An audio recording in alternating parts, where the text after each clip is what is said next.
Bonsoir, bonsoir, bonsoir. Bienvenue à tous et merci à tous pour votre présence. On a beaucoup de nouvelles têtes et ça fait toujours plaisir de voir des nouvelles têtes à nos conférences. Il faut savoir pour ceux qui découvrent le café numérique que le café numérique existe depuis presque 15 ans, si je ne me trompe pas, Sam. Non, c'est ça, ça fait 15 ans. Et on organise des conférences sur les nouvelles technologies, tech, social media, vraiment tout ce qui a trait au digital, au web, depuis autant d'années. Et c'est toujours un plaisir de recevoir des experts de ces domaines. Et c'est toujours un plaisir surtout d'avoir un public qui est là, qui nous suit depuis 15 ans. Ça fait plaisir parce que sans vous, sans le public, le café numérique n'existerait pas. Donc je pense qu'une des premières choses à faire avant de commencer, en plus c'est la dernière de l'année, pour se donner un peu d'énergie, c'est de vous remercier en s'applaudissant, en vous applaudissant. Voilà, on peut commencer comme ça.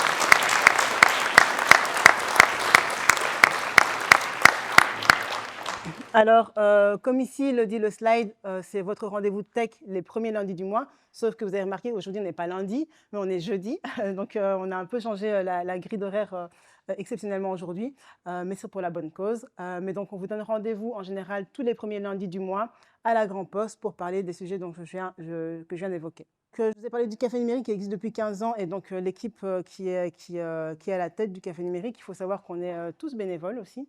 Ça, c'est aussi un élément qu'on aime partager avec les gens. Donc, on fait ça avec le cœur, avec la passion, surtout parce que faire autant de choses sans la passion, ça n'irait pas. Mais on invite aussi les personnes qui ont envie de soutenir le café numérique en faisant un don, à scanner ici le QR code. Tous les montants sont les bienvenus, mais ça nous permet en fait d'avoir des invités de qualité, d'avoir aussi cette infrastructure qui nous permet aussi d'avoir beaucoup de monde et surtout aussi de continuer à animer ces soirées. Un petit résumé du déroulé de la soirée. Donc ici, on va commencer par l'introduction et puis on va commencer directement par les interventions. On a ce qu'on appelle un live tweet. C'est encore un terme entre guillemets un peu ancien, mais en fait à l'époque c'était l'idée d'avoir un mur digital lié à Twitter qui permettait de partager des annonces. Donc à la fin de la conférence, s'il y en a un ou une qui a envie de partager une annonce, qui cherche un stage, qui veut faire une demande en mariage, qui a un job d'étudiant à partager, c'est l'occasion, ce sera l'occasion, ou qui veut parler avec nos orateurs à la fin de la conférence, ce sera le moment de venir devant la scène et de partager ce que vous avez à partager. Et puis après, en général, le café numérique, parce que ça reste aussi le café, c'est entre le networking et le bar. On se retrouve du côté du bar de la Grand Poste pour partager un verre et plus si affinité si les gens ont envie d'aller plus loin. Voilà. Aussi important, il faut aussi savoir que toutes nos conférences se trouvent sur YouTube. Donc, on a aussi une chaîne YouTube où on partage aussi toutes les conférences qui sont réalisées ici pour les personnes qui n'ont pas la possibilité de venir ou celles qui veulent regarder le replay. Donc, il suffit d'aller sur YouTube, Café Numérique Liège, et vous nous trouvez. Je vais aussi introduire l'équipe. Donc, aujourd'hui, on est en effectif réduit. Ça tombe très mal. Mais donc, on est avec donc Sam qui est ici aujourd'hui, qui s'occupe de la régie du montage vidéo, mais qui est consultant aussi en marketing digital. Oups, attendez, j'ai été trop loin. Sébastien, lui, qui travaille aussi dans le secteur des startups chez Assiska. Et alors, Jérémy Corman, qui est notre expert IA. C'est lui qui aussi alimente et trouve aussi des conférenciers sur les secteurs IA. Et moi, je m'occupe majoritairement du marketing digital et de la création de contenu. Le café numérique ne serait pas ce qu'il est non plus sans nos sponsors. Et donc, je vais terminer là-dessus aussi. Donc, on a aussi la possibilité d'avoir des sponsors. Si vous êtes aussi dans une entreprise et que vous avez aussi envie de nous soutenir en tant que sponsor, vous êtes aussi les bienvenus. Mais actuellement, donc, les sponsors avec lesquels nous travaillons, c'est Deuze et aussi la Grande Poste qui soutient aussi les cafés numériques. On a aussi aujourd'hui la joie et le plaisir d'avoir Nathalie qui est avec nous pour les photos. C'est la première fois qu'elle est avec nous. On peut aussi la saluer et l'applaudir. Merci à Nathalie. Et cette conférence est organisée aussi avec le soutien de l'agence, une agence, elle s'appelle l'agence, donc avec 2 SE, pas l'agence comme on l'entend, lancée par Lorraine Auto, qui est ici à côté aussi. Et donc on peut aussi la saluer. Merci à...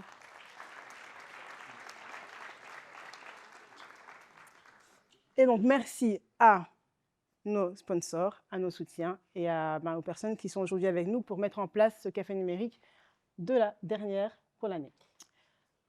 C'est parti donc pour la conférence de la soirée. Oui, je l'ai présenté, oui, mais bien sûr. Sinon, ce serait un peu bizarre de ne pas présenter les orateurs. Alors, on a aujourd'hui avec nous Ahmad. Ahmad, qui est le cofondateur de Bouscapé. Je pense que vous connaissez aussi ce média, mais donc un média qui a des millions et des millions de vues sur Instagram, des millions de followers, qui est un média essentiellement centré sur la culture rap, ce qu'on appelle aussi la culture urbaine. Mais je sais que Ahmad n'aime pas trop ce terme, et on va en parler, il faudrait introduire. Mais donc, on va commencer avec Ahmad et le saluer pour sa présence. Merci Ahmad. Tu peux venir t'installer. Tu peux te mettre là et puis après je viendrai. Avec nous pour aborder aussi la question donc créer et innover dans les médias, on a Guillaume. Guillaume qui est chef éditorial de Tarmac. Tarmac qui est un média qui a été lancé par la RTBF et qui est essentiellement aussi centré sur la culture rap. Il faut savoir que c'est un média qui a été lancé en 2017 et donc qui est assez jeune par rapport à un média, pour ceux qui connaissent aussi la RTBF, qui est potentiellement peut être vu comme assez vieillissant et qui a voulu aller chercher un public beaucoup plus jeune avec un média comme Tarmac. Je vous invite à applaudir Guillaume.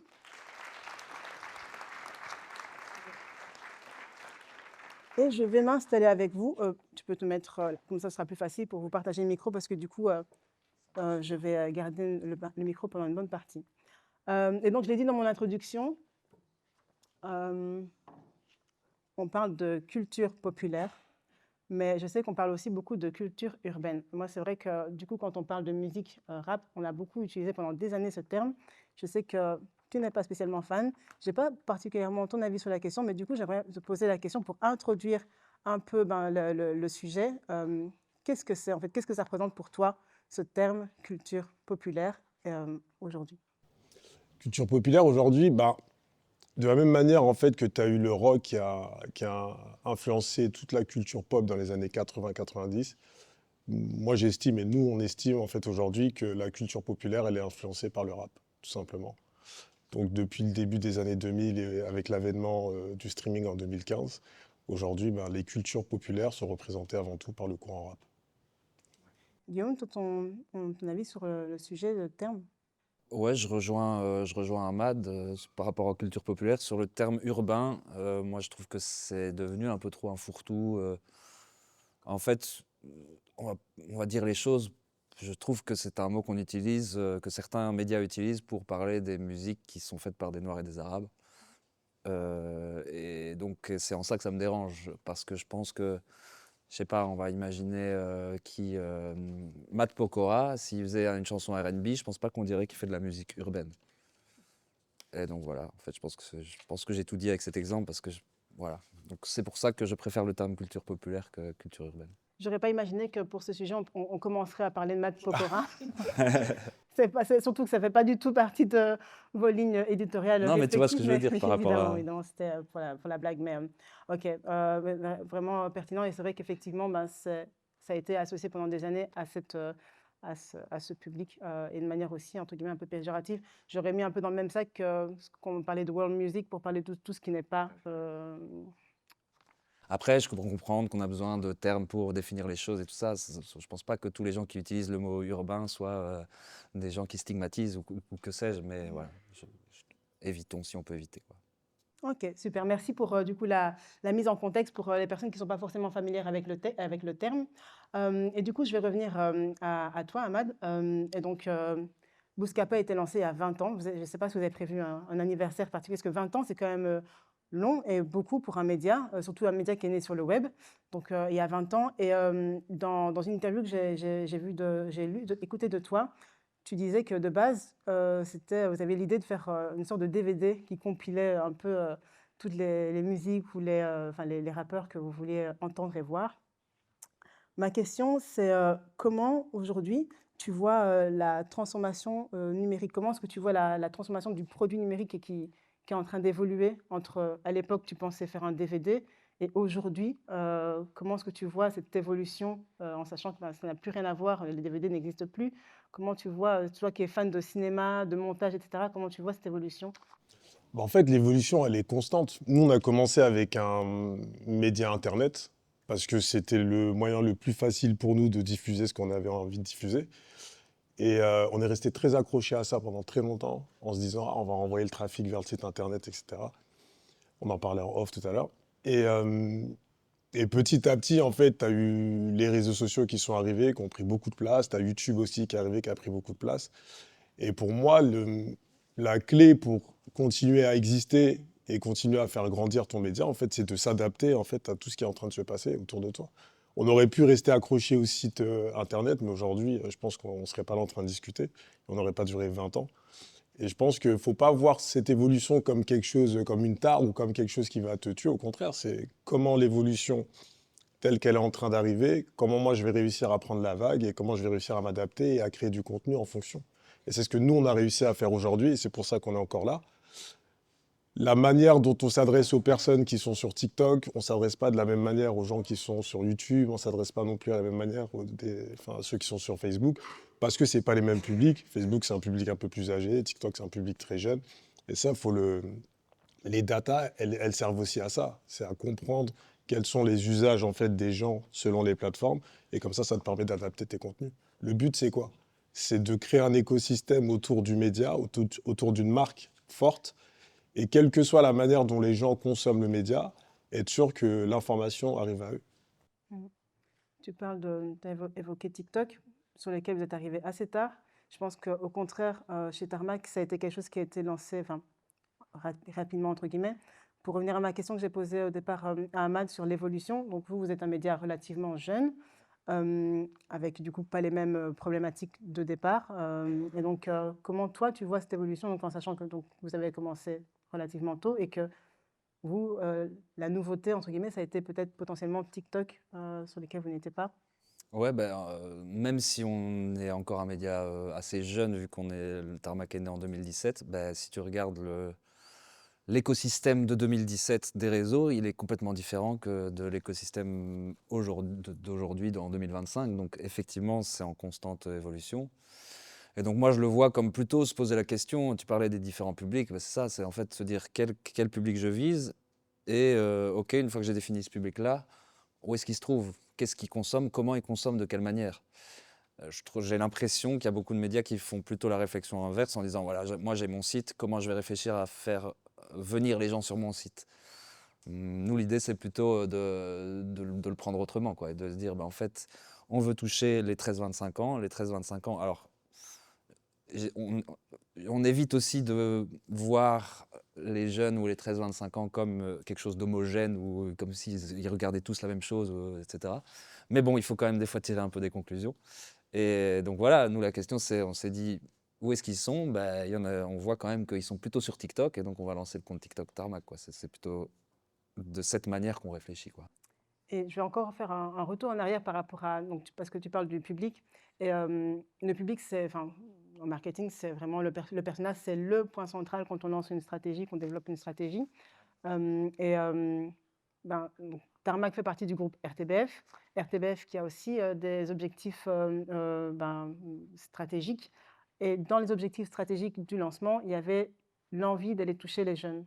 Tout à fait, ouais. Est-ce que tu peux peut-être revenir un peu sur peut-être comment et pourquoi? Parce que tu as parlé de la data qui est importante, Ouais, ouais. et de se dire on va aller chercher les jeunes parce que le rap était à la mode. Comment est-ce que Ouais, c'est c'est... ça, il faut se remettre dans l'époque. Donc, quand il y a les débuts de réflexion autour de Tarmac, on est en 2015-2016. Tu l'as dit tout à l'heure en me présentant, la RTBF est plutôt vue comme un média vieillissant, en tout cas qui, qui a une longue histoire derrière lui, qui est une institution pour beaucoup de gens, mais qui ne l'est peut-être moins pour cette tranche d'âge-là. Et donc, la réflexion de la RTBF, c'était de se dire, OK, comment on fait pour ne pas se couper de ces publics-là?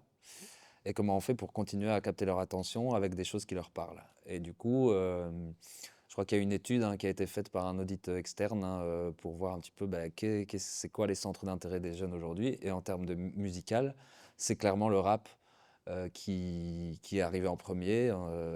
Faut se rappeler aussi qu'on est en 2016, c'est vraiment ce qu'on a appelé la vague du rap belge avec des Damso, des Hamza, etc. Donc on est dans cette époque-là où le rap est partout et d'autant plus brille en Belgique, enfin brille au-delà des frontières belges. Et donc c'est pour ça qu'il y a eu ce choix de se tourner vers, enfin de faire de Tarmac un média rap, même si pour la direction de la RTBF, c'est avant tout un média pour les jeunes. Ok. Un média pour les jeunes. Il faut savoir, pour ceux qui ne connaissent pas vraiment le groupe RTBF qu'ils ont dans leur maison. Moi, j'écoute beaucoup d'ailleurs. Enfin, moi, j'ai presque 40 ans, donc voilà, je fais partie des vieux aujourd'hui, parce qu'il y a beaucoup de jeunes aujourd'hui. Tu peux écouter Tarmac quand même, c'est pas grave. Mais j'écoute Tarmac, justement, c'est ça le problème, parce que le matin, je suis souvent en retard parce que j'écoute Tarmac, donc ça va pas du tout. Il y a aussi au sein de la maison la première, donc qui est un média d'information, Classique 21, qui est plus un média, on va dire rock, Rock, ouais, tout à fait. et Musique 3. Donc Musique classique. voilà, musique classique. Donc il faut vraiment se rendre compte que ça n'a absolument rien à voir avec Tarmac. Et peut-être, enfin, j'imagine qu'au début, on a dû vous regarder comme des zinzins de l'espace ou quelque chose comme ça. Ouais, quand même, hein, au début, moi, pour être tout à fait honnête, j'ai pas participé au lancement de Tarmac, hein, je suis arrivé comme journaliste un peu plus tard. Mais effectivement, moi j'étais déjà à la RTBF à ce moment-là et je voyais bien que certaines personnes au sein de ce vieux média se disaient mais qui sont ces gens, pourquoi on ne comprend pas. Il y avait beaucoup d'incompréhension et je regarde Waiba qui est là, qui a fait partie du lancement de Tarmac, qui a l'air de confirmer. Donc oui, effectivement, il a fallu montrer sa place. Alors je pense qu'au début, c'était un petit peu, on vous donne un budget et allez-y, faites, amusez-vous, entre guillemets. Et puis après, Tarmac a pris de l'ampleur, il y a eu des abonnés. Et donc là, les grands patrons de la RTBF se sont dit, ah tiens, il y a quand même quelque chose qui est en train de se passer là. Et donc voilà, maintenant, il y a beaucoup plus entre guillemets de compte à rendre. En tout cas, tu l'as rappelé, la RTBF, c'est un service public. Donc il y a toute une série de missions de service public à remplir. Et donc ça, effectivement, notre conseil d'administration et notre administrateur général sont assez attentifs à ça. C'est aussi ce qui explique que sur Tarmac, on ne parle pas que de rap. On parle d'actualité, on parle de politique, parce que voilà, ça fait aussi partie de notre mission de service public de parler de ces sujets-là aux jeunes, quoi. Tout à fait. Merci Guillaume. Et donc, dans vos inspirations, il y avait Combini, et il y avait aussi notamment Bouscapé, parce que du coup, contrairement à Tarmac, enfin la maison RTBF, vous vous êtes pas lancé parce qu'il y avait une tendance, mais parce que vous étiez de base des vrais passionnés et de montage et de rap et de montrer les coulisses du rap. Du coup, ma question plutôt vers toi, c'est qu'est-ce qui est le moteur aujourd'hui donc, de cette ligne éditoriale qui a changé, qui était de base très rap, mais vous êtes aussi de plus en plus orienté vers du vrai, enfin, entre guillemets, du vrai journalisme, dans le sens où vous êtes passé de média passion à un média qui est vraiment devenu un business. Comment s'est opérée la bascule, en sachant que quand vous êtes lancé, dans vos concurrents, entre guillemets, il y avait Skyrock et peut-être rien d'autre. Donc, comment est-ce que tu peux peut-être revenir sur le moment de bascule entre média passion et média qui devient un vrai business avec des millions d'abonnés? En fait, nous, dès le début, quand on a créé le média, dans l'idée, on ne voulait pas se cantonner au champ du rap. En fait, le rap, c'est le truc par lequel on est rentré parce que c'est notre passion première. Mais même au moment où on cherchait un nom, on ne voulait pas forcément le mot rap parce qu'on s'est dit, il ne faut pas qu'on se ferme, mais un jour, on voudra certainement ouvrir. Parce qu'on a commencé, on avait 20 ans, aujourd'hui, on a 40 ans. Donc, tu évolues, tu vois les choses aussi Je peux te différemment. couper 2 secondes, parce que est-ce que tout le monde dans la salle connaît l'histoire du nom de Bouscapé? Parce que du coup, il parle du nom. Est-ce qu'il y en a qui connaissent l'origine du nom? Tu peux peut-être lever la main? Pas beaucoup. Du coup, tu peux peut-être Ouais, juste en revenir fait, brièvement alors, dessus. nous, on était parti du postulat assez simple que le rap n'avait pas forcément de visibilité dans les grands médias. Donc nous, on a monté le média justement pour mettre de la lumière sur des rappeurs qui étaient des rappeurs et des rappeuses d'ailleurs, qui n'avaient pas cette lumière-là. Et nous, on était fans du film La Cité de Dieu. C'est un film brésilien de Fernando Meirelles qui est sorti dans les années 2000, je crois. Et en fait, ça suivait l'histoire d'un jeune qui avait grandi dans des favelas qui s'appelait Bouscapé et qui du coup prenait des photos de ce qui se passait dans ces favelas qui était une zone de non-droit et en fait les diffusait dans le journal local. Et nous, on est parti un peu de ce truc-là en se disant, bah, nous, on va dans le quartier des rappeurs, on les filme et on les montre un peu dans la vraie vie sur le média. Mm. Et ce qui se passe dans le film et ce que vous faites, est-ce que aussi une des raisons qui a fait qu'on a lancé Tarmac, c'est aussi la volonté de montrer ce qui n'est pas montré ailleurs. On remarque de plus en plus qu'il y a une baisse les jeunes et les gens de manière générale ont de moins en moins confiance aux médias. Est-ce que vous, du coup, c'est aussi la volonté de redonner, entre guillemets, confiance au format média, au format presse, au format journalistique? Bah, en fait, nous, la force qu'on a, c'est que on vient de ces quartiers populaires. Les rappeurs viennent de ces quartiers populaires. Donc, en fait, on parle la même langue, on a les mêmes codes. Alors, OK, on n'avait pas fait d'école de journalisme, etc. Mais si on a appris un peu sur le tas. De toute façon, on avait une caméra, on filmait, on posait les questions qu'on avait envie de poser. Et finalement, je pense que la force de Bouscapé, ce qui fait qu'on a réussi à développer le média, c'est ça, c'est qu'on parlait exactement la même langue qu'eux. Donc il y avait une forme de défiance envers les médias généralistes qui les calculaient pas trop. Et quand ils y étaient invités, en général, c'était pour les ridiculiser ou autre. Donc nous, on a joué sur cette connivence-là, et c'est ce qui a fait le rapport, en fait, la proximité qu'on avait avec tous les gens de cette industrie-là. C'est ce qui nous a permis de monter et de gagner en crédibilité aussi. Parce qu'en plus, on avait la fraîcheur de la nouveauté. Ils se disaient, mais attends, mais c'est des mecs qui sont comme nous, ils parlent comme nous. En fait, on aurait pu grandir dans les quartiers, dans les mêmes quartiers que ces rappeurs-là. On vivait les mêmes vies finalement. Et c'est ce qui nous a aidés, en fait. Et on a vraiment créé une relation de confiance avec eux sur le long terme. Et c'est ce qui a fait qu'on a développé Bouscapé. Quelque chose à ajouter par rapport à ça, Guillaume? Non, Je te bah, voyais réagir, du coup. je dirais que chez Tarmac, c'est aussi un peu dans le. En tout cas, l'équipe de base de Tarmac, ils ont. C'est Accro, donc que vous connaissez sûrement de Starflame, qui a lancé, qui a été le chef édito, qui a lancé Tarmac, a justement été chercher des profils qu'on ne voyait pas au sein de la RTBF. Et je pense que ça a clairement joué dans à la fois, comme tu le dis, pour le contact avec les artistes, mais même pour le public. En fait, il y avait beaucoup de gens du public qui étaient contents de voir ce type de profil à l'antenne, dans des vidéos, profil qu'on ne voyait pas du tout sur La Première ou sur Musique 3 dont tu parlais, tu vois, par exemple. Toujours pas. Et toujours pas, c'est vrai. Et donc, on parle de médias ici. Et est-ce que vous avez l'impression que cette culture rap a influencé les médias ou la manière de faire les médias? Est-ce qu'avec votre regard peut-être du coup de 10 ans en arrière et 20 ans en arrière, est-ce que vous avez l'impression que cette manière de procéder, cette culture a influencé les médias? Je pose la question, c'est dans le sens parce que toi, tu ne connais pas forcément, mais tu connais sans doute Yaka Ouais. du journal L'Écho. Et donc, en fait, le journal L'Écho a lancé une campagne qui s'appelle Yaka. Yaka se lançait, entre guillemets, et donc qui vise à promouvoir l'entrepreneuriat. Et donc, avec une bande-son très rap ou pop, je ne sais pas comment la définir, mais qui n'a absolument rien à voir avec l'image de L'Écho. Et donc, quand j'ai vu ça, je me souviens, c'est sorti, je pense, il y a 2 ans, 3 ans, je me suis dit, ah, on prend un virage qui est très différent de ce que le journal L'Écho, donc un journal financier Mhm. très classique, Ouais. a l'habitude de faire. Et donc, je me suis demandé, tiens, à quel moment est-ce que l'influence de ces cultures a commencé à venir sur d'autres terrains, quoi? Est-ce que toi, tu as l'impression, ou vous avez l'impression qu'il y a une bascule qui s'est faite? C'est difficile de répondre à cette question, c'est plutôt aux autres médias, enfin, il faudrait leur poser la question à eux.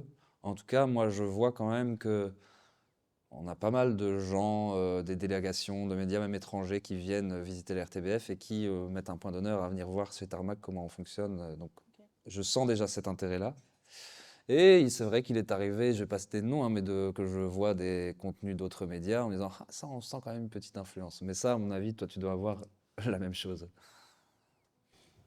Ouais, mais après, c'est le jeu. Ouais, En vrai, c'est plutôt flatteur. c'est plutôt flatteur. En fait, je pense que c'est comme ça qu'il faut le prendre. Et comme je disais en préambule, la nouvelle pop culture, en vrai, c'est le rap. Donc finalement, c'est des codes. Pendant longtemps, ça a été vu comme une sous-culture. C'était de la niche. On voulait pas en entendre parler. Et finalement, ça s'est imposé par les chiffres. Ça s'est imposé par la puissance, parce que c'est la musique aujourd'hui qui fonctionne le mieux. Quand tu regardes les charts sur Spotify, sur les 10 premiers, en fait, c'est que du rap. Donc,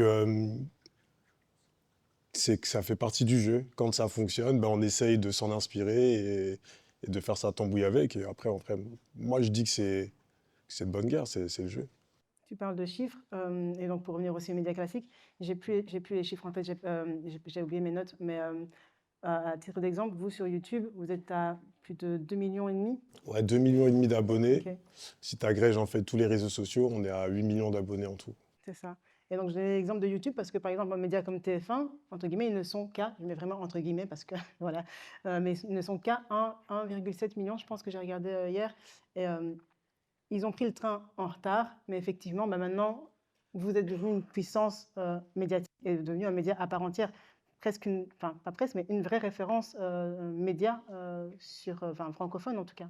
Ouais, en fait, les médias classiques qui se sont faits avec la télé ont, ont vu, ont vu un peu Internet comme, comme une menace en vrai. Donc, c'est ce que je disais au départ, ils se sont beaucoup accrochés à leur tradition, qui fait qu'aujourd'hui, bon, bah, ils essaient de prendre le pli, mais c'est pas trop tard, mais on va dire qu'ils partent avec un retard, quoi. Nous, en vrai, ça a été un inconvénient pour nous, mais ça a été notre force de se créer sur le digital, en vrai. Ce qui fait que, on a gagné en agilité, on s'est habitué aux nouveaux codes. Même quand on a coproduit Les Flammes, dans l'idée, dès le départ, on voulait même pas de télévision en fait avec nous. Le truc, c'était on va faire une cérémonie full digitale. Comme ça, on s'affranchit des codes de la télé. On veut pas que le truc il dure 2 heures. Si ça doit durer 3 heures ou 4 heures, ça durera 3 heures ou 4 heures. Et en vrai, on a diffusé sur Twitch, sur YouTube, sur TikTok et sur Instagram. Et ça a explosé. Et 2 semaines, je crois, avant la diffusion des Flammes, on a TF1 qui nous contacte pour diffuser et t'as M6 aussi en même temps. Bon, on avait besoin d'argent, donc forcément, on a fait jouer les enchères entre les deux. Finalement, on est parti sur W9 qui fait partie du groupe M6, mais concrètement, on l'a fait que pour des raisons financières. On a fait, je crois, 200 000 téléspectateurs. C'est pas ça qui va changer la face du monde pour nous. Mais par contre, sur le digital, on a fait sur la dernière édition, c'était plus de 6 millions de personnes qui ont regardé. Et sur celle d'avant, c'était 2,5 millions.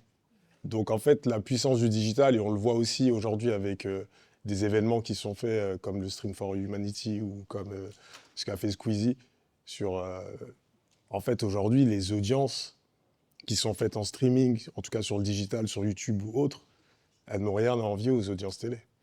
Au contraire. Et du coup, pour toi ou pour vous, s'affranchir des codes de ce qu'on fait dans les médias classiques, c'est un peu la règle pour réussir aujourd'hui? Et ou alors c'est un peu le dénominateur commun de ce qui fait des médias qui réussissent aujourd'hui? Pour moi, c'est pas la règle en fait, c'est qu'on n'a pas eu le choix. En fait, on n'avait pas eu le choix, donc on s'est construit par d'autres canaux qui font qu'aujourd'hui, bah, on s'est approprié ces canaux-là et puis, entre guillemets, on est devenu les maîtres de ces canaux, tout simplement. Mais je pense que enfin, le rap, dans tous les cas, a dû se construire différemment. Donc, c'est construit par le digital. Et pour moi, c'est une erreur, même quand je vois les artistes qui sont ils ont toujours cette fascination pour la télévision. Ils ont toujours cette fascination de se dire ah, j'ai envie de me retrouver dans telle émission parce que ma mère ou ma tante va me voir à la télé. Mais finalement, c'est pas ce qui va changer la donne pour eux. C'est pas là où il y a le plus d'impact pour eux parce que dans tous les cas, leur écosystème reste digital. Mm. Tu veux ajouter quelque chose? Ouais, moi je pense que c'est surtout au-delà de faire différemment que les médias traditionnels, c'est plutôt trouver ton style, plutôt trouver, savoir ce que tu veux raconter avant tout et ce que tu veux délivrer, à qui tu veux le délivrer. Et en fonction de ça, bah, tu crées tes trucs et tu fonctionnes. Mais après, dans les codes, il y a aujourd'hui des trucs qui cartonnent sur YouTube et qui reprennent des vieux codes télé, en fait. Donc pour moi, c'est pas une question de prendre des codes différents pour être sûr de parler différemment. C'est plutôt bien définir ce que tu veux raconter et à qui tu veux le dire, quoi. Et tu viens d'utiliser le terme trouver son style. Comment on trouve, on garde son style et on reste fidèle à l'identité d'un projet quand on fait partie d'un groupe média public en plus, avec certains devoirs, obligations? Comment on fait pour garder son identité quand on a, entre guillemets, enfin voilà, on n'avait pas cette indépendance qu'un média Ouais, peut. ouais, c'est un combat de tous les jours. Non, vraiment, c'est un combat de tous les jours, mais c'est aussi, tu vois, je te disais tout à l'heure que au début, au sein de la RTBF, les gens calculaient pas trop tarmac et que maintenant, avec les chiffres qui sont ceux qui sont, ben, on est plus scruté, mais on est aussi plus pris au sérieux, tu vois. Et je veux pas faire de l'agisme, mais quand je me retrouve face à quelqu'un qui est au plus haut dans la hiérarchie, mais qui a 55 ans et qui me dit... Enfin, il y a aussi des gens qui ont l'humilité de dire, bah, en fait, vous savez mieux que nous. Vous connaissez mieux votre public que nous. Et donc, heureusement, il y a quand même des gens au sein de la RTBF qui sont conscients de ça et qui, du coup, nous laissent quand même piloter. Et en termes de stratégie, en tout cas, on reste quand même les maîtres à bord. Alors, bien sûr, des fois, on n'est pas toujours d'accord. Des fois, on doit effectivement se plier à des contraintes qui font partie du fait qu'on fait partie de la RTBF. Mais je dirais que ça n'influence pas notre style ou notre identité, quoi. Mhm. Contrario, ben, toi, Ahmad, si tu dis ben, demain enfin, on arrête TikTok, on va sur le nouveau média social, entre guillemets, tu fais ce que tu veux. Comment ça se passe les réunions éditoriales pour réfléchir à la future stratégie ou reprendre les avis aussi des collègues pour alimenter aussi cette évolution permanente? Il n'y a pas de réunion éditoriale parce que je suis un dictateur et je décide de tout. Non, je rigole. Ça se voit, je le savais. Non, en fait, ça se fait toujours en concert. Finalement, la force du média aussi, c'est on est une pluralité, on a des sensibilités différentes. Et ce qu'on essaye de faire, en gros, c'est beaucoup de réunions. On essaie de ne pas faire des réunions qui servent à rien, mais en tout cas des réunions qui nous font avancer. Et on discute en fait des différents sujets, des axes à prendre, de la strate. Et je pense que c'est aussi la force du média aujourd'hui, c'est qu'il n'y a pas une personne qui décide de tout, mais c'est toujours des discussions qui sont faites sur tous les sujets. Pour préparer ici l'émission, je me suis rappelé que... Enfin, l'émission. Je me prends déjà C'est une sur émission. RTBF. J'ai changé de carrière. Ouais, c'est vrai qu'il y a une caméra, je crois que j'ai pris un peu la confiance. Pour préparer ici le talk, j'ai repensé au fait que MTV a annoncé la fin de sa chaîne. Bon, pour les plus jeunes, vous ne connaissez sans doute pas aussi MTV. MTV, c'est une chaîne musicale qui a plus de 40 ans, qui a lancé aussi, qui a vu aussi le premier clip de Michael Jackson, enfin un truc incroyable. Et donc, la fin de MTV, pour moi, c'était vraiment un grand déchirement. Et je me suis dit, comment on fait, alors que MTV, jamais j'aurais pensé que ça s'arrêterait. Et je me suis dit, comment on fait pour perdurer dans le temps? Il y avait une phrase que tu as dite dans un podcast que j'ai entendu qui était, je trouve, très parlante. Je vais la dicter parce que je ne l'ai pas étudiée par cœur. Je faisais ça quand j'étais en primaire, mais là, je ne sais plus. Il ne faut jamais attendre d'être dans la pente pour se renouveler. C'est au moment où tu es dans la pente ascendante qu'il faut changer quelques petites choses, au pluriel, qui vont te permettre de perdurer et de rester frais. Je viens de te poser la question, donc, du coup, comment vous alimentez aussi vos réunions, mais c'est un vrai sujet, en fait, parce qu'un média, aujourd'hui, on sait, les médias, ben, financièrement, c'est pas facile d'être acheté, de durer. Beaucoup sont rachetés, il y a des conglomérats de médias qui se font. Comment on fait, du coup, pour tenir, pour garder son identité, enfin, si un jour on est racheté, comment on fait pour garder cette identité malgré tout et rester dans la mode? Bah, c'est tout le combat. Parce qu'en fait, le combat d'un média, c'est d'être indépendant, indépendant dans le traitement de l'info, indépendant dans les sujets. Et en même temps, bah, il faut de l'argent pour réussir à payer les gens qui vont faire le média, pour réussir à le faire perdurer. Donc, et puis le marché, il a beaucoup changé. C'est que historiquement, le modèle économique des médias, c'était de la publicité ou c'était de l'affichage simple. Aujourd'hui, c'est plutôt ce qu'on appelle du brand content, c'est-à-dire qu'on crée du contenu à destination des marques. Et comment tu fais, en gros, pour pas te... En tout cas, nous, ce qu'on essaye de faire au maximum, c'est de faire que des deals avec des marques avec lesquelles on se sent en phase. Là, à l'heure où je vous parle, on a reçu un mail, je crois, il y a 2 jours de Coca-Cola qui voulait faire une OP avec nous sur la prochaine Coupe du Monde. Bon, bah, pour les raisons qu'on connaît, on a refusé de le faire. Parce que c'est pas dans nos valeurs, ça, c'est pas en phase avec ce qu'on est. Pareil, on a décidé d'arrêter de... On avait bossé avec les paris sportifs avant 2015. En 2016, on a fait une annonce, on a dit qu'on arrêtait. Parce que je ne sais pas si ça se passait comme ça, mais en France, en tout cas, toutes les campagnes publicitaires qui avaient été faites, elles utilisaient beaucoup la banlieue, les jeunes, etc. Donc forcément, des gens qui n'avaient pas forcément des revenus importants. Donc on trouvait ça un peu vicieux. Et pareil, on a arrêté de le faire. Et même derrière, ça nous a apporté du business parce qu'on a une institution qui lutte contre les paris sportifs qui est venue justement prendre une campagne chez nous. Je crois le montant, ils ont mis 150 000 euros. Donc voilà, en fait, moi, je reste persuadé que quand tu fais les choses avec authenticité, ça paraît bateau ce que je dis, mais en tout cas, en restant droit dans ton truc, bah, finalement, tu y arrives. On a été tenté. On a été tenté de faire des moves business parce qu'il y avait de l'argent, l'appât du gain et tout. C'est que des trucs qui nous ont fait du mal au final en termes d'image et même par rapport à nos valeurs. Donc finalement, on essaie de rester le plus possible dans ce qu'on veut projeter de Bouscapé. Et puis finalement, ça nous réussit quand même pas mal. Mais c'est vrai que c'est un combat de tous les jours, c'est pas toujours simple. Bon, après, on arrive à tenir pour l'instant. Tu as parlé de brand content. Peut-être juste, ouais, j'allais juste dire, peut-être pour ceux qui ne sont pas familiers avec le terme, peut-être juste redonner une définition parce que je pense que, enfin, j'ai l'impression que c'est aussi, et je crois que c'est aussi une stratégie déployée aussi chez Tarmac, on pourra peut-être y revenir, mais les collaborations et le contenu personnalisé, enfin, je vais laisser venir revenir sur la définition, c'est important aujourd'hui pour un média. Ouais. Alors nous, historiquement, le business model, c'était, comme on était très musique, c'est dès que tu avais un album qui sortait ou un single, le label ou les producteurs prenaient de la pub chez nous, de l'affichage qu'on leur vendait selon notre audience. Ça a muté depuis à peu près 2017-2018 en devenant du brand content. Le brand content, c'est tu crées du contenu à destination de la marque, un programme que tu vas brander ou tu vas intégrer la marque. Ou alors nous, on a des émissions qui sont déjà existantes. La marque va venir on va venir intégrer la marque dans le contenu. Par exemple, on a une émission qui s'appelle Un son, une heure. En gros, tu as un artiste qui s'enferme en studio avec des producteurs et ils doivent produire un morceau en une heure. On a eu un épisode qui a été brandé par J-Shock. En fait, tout au long de l'émission, en fait, t'as l'heure, en fait. Tu as le cadran de l'heure, en fait, qui tombe.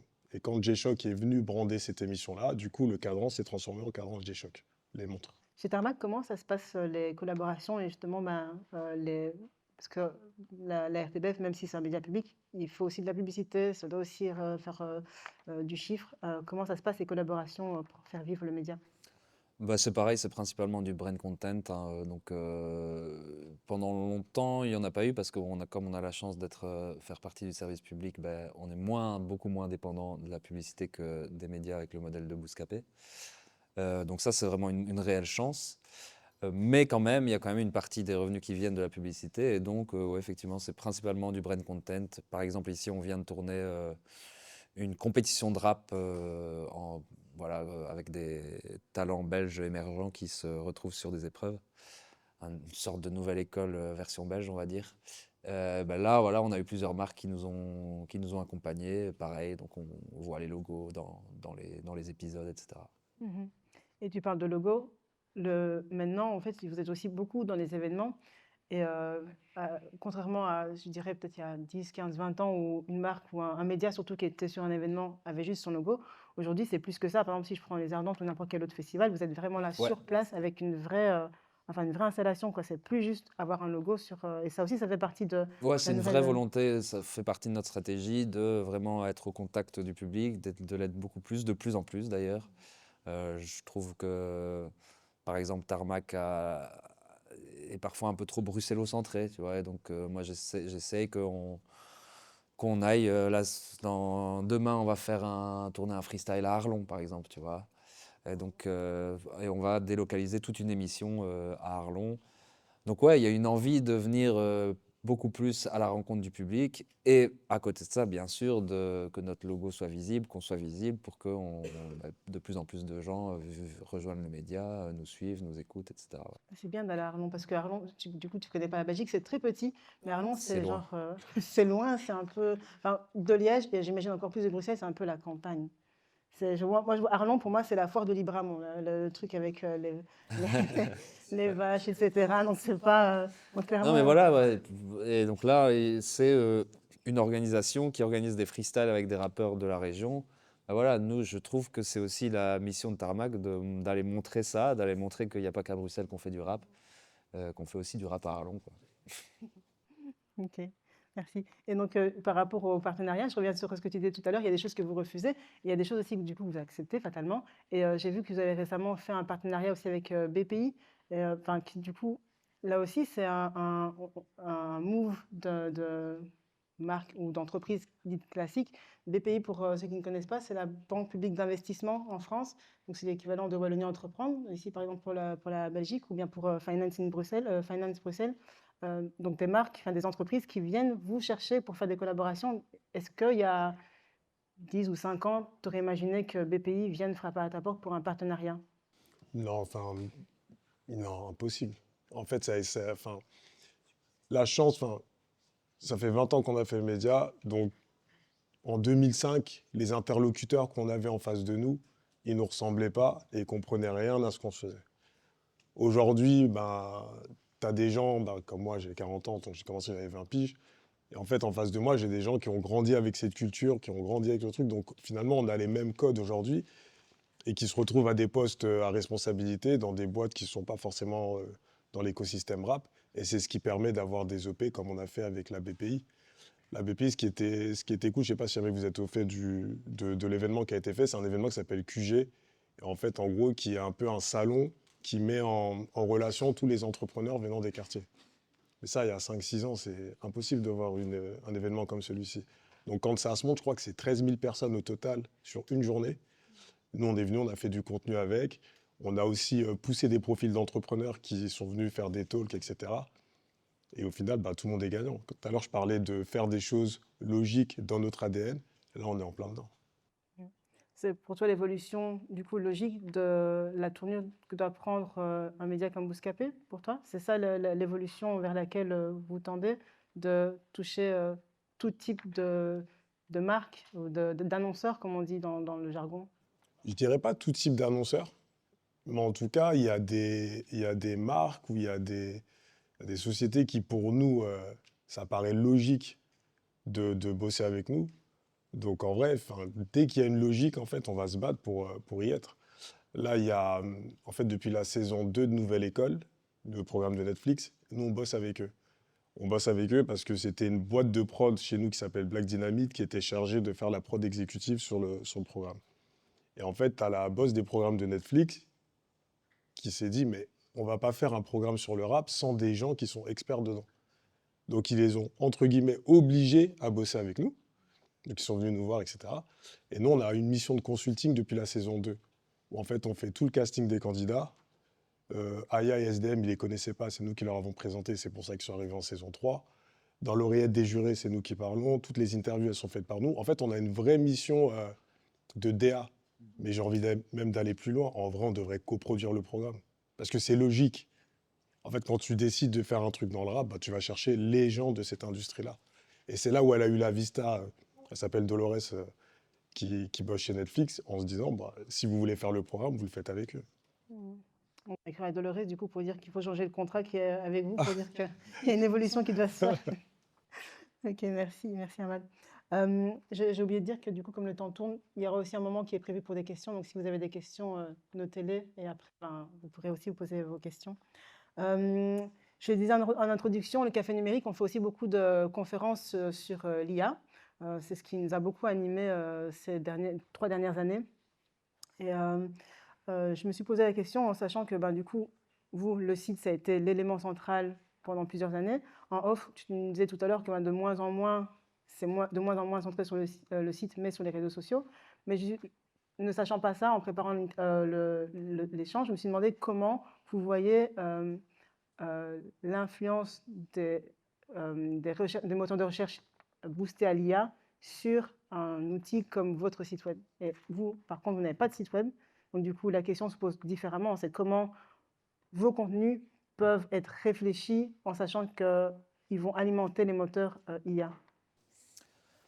Grande question. Déjà, on a quand même une page sur le site de la RTBF, hein, Mais entre une page et un site qui est vraiment réfléchi Ouais, pour... ça n'a pas de tarmac.be c'est ça. sur le site. Moi, je t'avoue que l'IA, pour l'instant, c'est plutôt comment nous, on va l'utiliser de manière saine et utile. C'est plutôt ça, la réflexion qui est actuellement en cours, parce que j'entends beaucoup de gens qui s'en inquiètent. Je vais donner un exemple. Ici, notre graphiste est en train de travailler sur toute une nouvelle DA, notamment des outros de vidéos. Et ben, en fait, il a utilisé l'IA pour faire une outro. Ça marchait bien et en fait, ça lui a juste laissé plus de temps pour faire autre chose de plus créatif que l'IA ne pourrait pas faire. Donc, on est plutôt dans des réflexions comme ça. Après, comment orienter tes contenus en fonction de ce que l'IA va mettre en avant, je pense que ça ne bouge pas trop. C'est plutôt les mots-clés, les images que tu vas utiliser, ouais, et surtout les mots-clés, les tags, etc., quoi. Mais peut-être que tu as une meilleure réponse que moi là-dessus. Ben, nous, je t'avoue qu'on est très observateurs de ce qui se passe autour de l'IA aujourd'hui. Après, l'utilité, on interdit à nos journalistes d'écrire des articles grâce à l'IA, bien sûr. Mais vous pouvez pas surveiller. Parce que si un journaliste t'envoie un truc, un texte, tu pourras pas. Non, Ok. en fait, ça sent, Oui, c'est clair que tu ça se sais. sent. Et Oh, il y en a. il y a plein de petits trucs où tu captes. Non, après, moi, à titre perso, par exemple, j'utilise surtout pour taper mes mails, pour gagner du temps en vrai. Ou si tu as des comptes rendus à faire, etc., des débriefs, le faire finalement. Mais après, l'utiliser sur l'écriture, enfin, je sais pas, moi je pense que c'est pas possible pour nous en fait encore aujourd'hui. En tout cas, on n'a pas trouvé le truc pour l'utiliser de manière naturelle, qui fasse que ce soit vraiment des humains derrière qui font. Pour l'instant, pour le moment, en vrai, on est vraiment en mode observation, on regarde. Et même sur le graphisme et tout, pour l'instant, on n'utilise pas du tout. Mais c'est Ah vrai si, attends, si, on l'utilise quand même. C'est je crois, sur le montage, sur des histoires de quand tu as des problèmes de son. Ouais. Quand tu as des problèmes de son au niveau de la captation et tout, tu vois, tu as des IA qui viennent et qui nettoient un peu la voix et tout ça, je sais qu'on l'utilise là-dessus. Non, moi j'allais juste rebondir sur ce que tu disais, surtout sur le côté passionné. En fait, à la base, on est des médias de passionnés, et je pense que la passion, il n'y a qu'une vraie personne qui peut vraiment la transmettre quand elle écrit un article, quand elle fait une interview. Et ça, les IA, elles ne pourront pas remplacer ce côté passionné. Voilà, je vais juste dire ça. Ouais. Et elle fait pas mal d'erreurs, dit Amal. Après, il faut aussi savoir l'utiliser, peut-être. Mais effectivement, c'est vrai que je vois ce que vous voulez dire par rapport à la passion. Après, il y a peut-être d'autres utilisations de l'IA, comme tu l'as dit, pour faire un montage. Mais dans le journalisme, dans le métier du journalisme, beaucoup s'inquiètent parce qu'il y a des rédactions, notamment en Allemagne, qui ont commencé aussi à écrémer un peu leurs équipes. Et clairement, par exemple, le montage d'une voix off dans une vidéo, ben, ça fait aussi partie des choses qui pourraient être traitées par une IA. Est-ce que c'est des discussions du coup de personnes dans vos équipes qui ont peur par rapport à ça parce qu'il y a aussi une obligation récemment ici avec l'IA Act où on est en tant qu'entreprise obligé d'informer, de former aussi nos équipes sur l'utilisation de l'IA. Donc, du coup, une discussion s'impose. J'ai pas l'impression qu'il y ait tant une crainte que ça, en tout cas dans mon équipe. Mais je pense que c'est lié au fait qu'on pose un cadre, comme tu disais. L'IA, pour écrire des articles, c'est non. Pour faire un petit truc de graphisme qui va te permettre de gagner 2 heures de ton temps, pourquoi pas? Et donc je pense que c'est vraiment au cas par cas, et c'est un cadre à poser par rapport à l'IA. Et je pense qu'à partir du moment où tu fais ça, bah, il y a une bonne partie des inquiétudes qui s'en vont, je pense. Ouais, je suis d'accord. Moi, aujourd'hui, je le vois plus comme un raccourci qui va te permettre de gagner du temps sur des tâches en fait assez rapides à faire, plutôt que ce soit une machine qui te remplace et qui remplace les gens. En fait, on peut pas remplacer les êtres humains. Pour moi, en tout cas aujourd'hui, j'imagine pas Bouscapé avec enfin, des créations produites uniquement par l'IA. Non, j'espère que non, parce que franchement, ça perdrait de son âme. Avant de clôturer et de laisser la parole au public pour qu'il pose des questions, je voulais peut-être aussi savoir quels sont vos souhaits pour l'avenir aussi par rapport à la musique, par rapport aux futurs artistes. Vous êtes tous les deux aussi des personnes qui êtes inspirantes pour une jeune génération, par un profil, que ce soit dans le journalisme avec un parcours peut-être relativement plus classique, je dis relativement, mais aussi parce que pour vous, vous êtes parti de zéro et que vous avez créé quelque chose de vos propres mains. Et donc, vous êtes inspirant chacun à votre niveau. Quels sont vos souhaits pour la suite de l'industrie musicale et aussi, quels seraient les conseils que vous donneriez à des personnes qui disent ah tiens, moi, je veux être le prochain Bouscapé liégeois ou belge Bah, déjà, tout est ou possible. tarmac. Surtout, enfin, tout est possible aujourd'hui. Et dans une ère, en fait, tout est accessible. Nous, on a commencé avec une caméra DV, un truc qui n'existe même pas aujourd'hui, qui n'existe même plus aujourd'hui, je crois. Et on a réussi à monter le média, et aussi parce qu'on a été aidé par des gens. Et je pense qu'aujourd'hui, on est dans une ère où tout est accessible, les réseaux sociaux sont là, les plateformes sont là aussi pour nous aider. Il suffit juste de faire preuve d'un peu de créativité et bosser. Alors, je dis pas que tout le monde va forcément réussir à accéder aux choses, mais en tout cas, faire, on peut tous le faire. Après, c'est toi et ta chance au final et voir si jamais c'est un truc qui va fonctionner sur le long terme ou pas. Après, ce qu'on peut nous souhaiter, en vrai, nous sur le média, on essaie de rechercher. Ce qu'on veut, c'est faire des contenus à impact. Sortir de ce truc de flux constant, d'infos, et plutôt être dans un truc où, quand on crée du contenu, avoir de l'impact dessus, de la pertinence, que les jeunes apprennent des choses aussi, et pas être juste dans un truc très entertainment. Je pense qu'on a un rôle important, on a une communauté qui a grossi, qui est énorme, et prendre la parole sur des sujets qui nous touchent, prendre la parole sur des sujets pertinents et informer les jeunes d'une manière différente, parce que peut-être qu'ils n'iraient pas vers d'autres médias traditionnels, je pense que c'est notre mission. Merci. Là, Guillaume? Moi, comme conseil, bah, franchement, je plus sois ce qu'a dit Ahmad et je dirais, en plus, j'ajouterais, n'ayez pas peur de vous tromper. En fait, l'avantage sur les réseaux sociaux, c'est que on peut tester des choses. Si on regarde un peu les médias comme la télé ou la radio, on est quand même sur quelque chose de beaucoup plus rigide, beaucoup plus formaté, où il faut être passé par des écoles de journalisme, comme ça a été mon cas, pour les intégrer. Aujourd'hui, sur les réseaux sociaux, tu peux lancer ton format tout seul, essayer, ça marche pas, tu réessayes, tu t'ajustes les choses, ou alors tu fais complètement autre chose, et c'est OK, en fait. Et c'est ça qu'il faut, je pense, garder bien en tête, faut pas avoir peur de se tromper. Et alors, pour ce qu'on peut souhaiter à Tarmac, bah, c'est d'être encore plus une référence en Belgique pour le public qu'on touche, c'est-à-dire les 13-25 ans.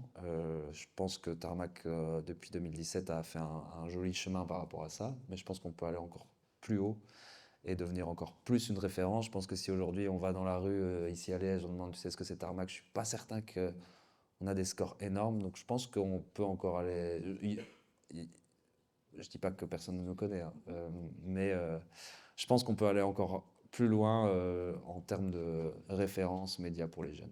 Voilà. Ok, merci. Et j'ai encore peut-être une dernière question pour Ahmad, parce que tu as parlé du mot impact, et c'est vrai qu'on cherche toujours à impacter. Est-ce que pour toi, l'impact, c'est... enfin, j'ai une idée de la réponse, mais j'aime quand même bien la poser. L'impact, c'est les artistes que vous avez invités, enfin, qui crée l'impact, l'artiste ou le format, par rapport à ce que vous faites et par rapport à l'évolution que vous avez Pour moi, l'impact, il est créé par le format qu'on va créer. C'est-à-dire que même aujourd'hui, les artistes font de moins en moins d'interviews. Ils iront forcément là où ce sera le plus intéressant. Et ça passe par les formats que nous, on va réussir à leur proposer, ou même demain de réussir à faire des formats sans les artistes et avoir de la pertinence. Et c'est ce qu'on essaye de faire aussi. On essaie de faire monter plein de journalistes. Donc, en fait, Bouscapé, on se voit un peu comme une pépinière où tu as pas mal de journalistes qui sont passés chez nous. Ça a été un centre de formation pour eux. Il y en a qui sont partis et qui ont fait leur chemin tout seuls et ça leur réussit très bien. On est grave fiers de ça. C'est une fierté pour nous. Donc, on aime se dire que chez nous, tu apprends beaucoup et créer de l'impact. Ça veut dire aussi quand on donne de la responsabilité à des jeunes journalistes sur des gros sujets, de réussir à les accompagner là-dedans et faire vraiment des sujets qui perdurent dans le temps. Parce qu'on avait on a eu des programmes entertainment très forts qui faisaient des millions de vues en moins de 24 heures. Mais des fois, on a eu d'autres sujets on a eu d'autres formats sur des sujets plus deep où tu as fait peut-être 200 000 vues là-dessus, mais j'ai plus de fierté pour ces sujets-là parce qu'il fallait aller les chercher, ça demandait beaucoup plus de travail, c'était moins facile parce que tu n'avais pas d'artiste avec toi et qu'il fallait vraiment créer le truc de A à Z. Pour moi, l'impact, il est là, en vrai. Merci à tous les deux. On a des questions, on va faire circuler peut-être le micro. On va commencer peut-être ici. Bonjour. Bonjour. En fait, on se rejoint un peu. En fait, je suis un créateur de Web TV, justement. Liège TV, c'était connu à l'époque. On a entendu parler. Ça s'appelle comment? Liège TV. Non, ça me dit rien. Mais il n'est pas de Ouais. Liège. J'ai commencé depuis 20 ans aussi. Ok. Et en fait, je voulais savoir, toi, tu étais vraiment spécialisé dans le contenu rap. Moi, je me suis un peu diversifié. J'ai fait un peu de journalisme, concert, tout ce qui était ardente. Etc., tout ça, donc voilà, un peu différent. Je voulais savoir ce qu'il y a comme différence entre maintenant le scrolling et le zapping. En fait, quand on zappe, on a des vues. Et donc, il y a des distributions, donc c'est redistribué à l'antenne. Et le scrolling, c'est pareil, vous avez des vues. Qu'est-ce qu'il y a comme différence maintenant, à l'heure actuelle, avec ça? Et qu'est-ce que ça peut ramener comme argent, enfin, comme contribution, enfin, de Je revenus sais et pas tout comment ça. c'est le scrolling, je sais pas comment. Tu vois, quand tu scrolles. Ah oui, d'accord. En Moi, fait, je dirais- Parce que quand Entre vous êtes, scroller et zapper sur ta après télé. les robots C'est vous pareil. mettent en avant dans Il y a l'algorithme. TikTok et La tout ça, différence, donc c'est les l'algorithme. gens qui scrollent, ils appuient une fois dessus, c'est quand même une vue, Mm. même si ça reste une seconde Ouais. ou deux, ça reste une vue quand même. Et le scrolling, c'est pareil, enfin le zapping, on change de chaîne, on passe sur Tarmac à ce moment-là, ça contribue Ouais. quand même. Moi, après, la différence, moi, je dirais que c'est quand tu zappes, ben, finalement, tu choisis la chaîne où tu veux aller. Et quand tu scrolles, en vrai, c'est tout aujourd'hui est lié à l'algorithme. Donc, grâce aux cookies, ils arrivent à savoir ce que tu aimes, ce que tu regardes. Et du coup, bah, tu t'arrêtes pas de scroller parce qu'il t'enverra toujours des contenus au final qui vont avec enfin, qui te parlent. Enfin, pour moi, la différence, elle est là. C'est que quand tu scrolles, tu choisis pas vraiment sur quoi tu vas. Pardon? Par les robots et par l'intelligence artificielle, ça ramène. Bah, c'est deux sujets différents, mais bon, pour moi, quand tu scrolles, en vrai, tu sais pas sur quoi tu vas tomber, mais en tout cas, c'est des choses qui vont forcément te parler parce qu'on t'a, entre guillemets, pisté. Et quand tu zappes, ben, en fait, c'est toi qui choisis la chaîne sur laquelle tu vas. Pour moi, la différence, elle est là. Je sais pas si ça Ouais. répond à la question. Et en tant que producteur de contenu, je dirais que la différence, elle est aussi que nous, quand tu es sur une chaîne, tu sais sur quelle chaîne tu es, tu es dans un environnement que tu connais. Nous, parfois, il y a des gens qui ne suivent pas Tarmac qui vont tomber sur une de nos vidéos. Et donc, c'est plutôt réfléchir se dire, ben, en fait, comment mon contenu, il va être compréhensible et comment les gens vont pouvoir se le prendre, même s'ils ne savent pas du tout dans quel environnement ils se trouvent.